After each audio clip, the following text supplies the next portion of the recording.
Ladies and gentlemen, welcome to another video. In this video, we're going to be talking about how to fix Epic Games region not supported. So let's get straight into the video.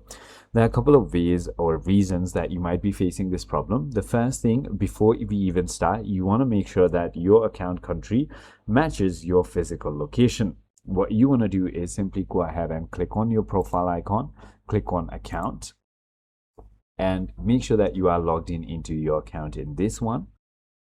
Once you've done that, you want to simply go ahead and go down to country and region and make sure that your country is exactly where you are physically. So it is as simple as that. It should go ahead and work if that is already the case.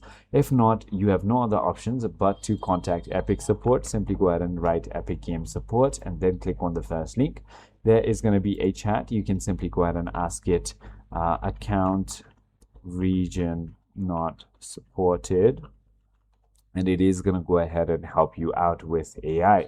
I hope this video clarifies everything for you. If you have further more queries, feel free to comment down below, and I'll see you on the next one.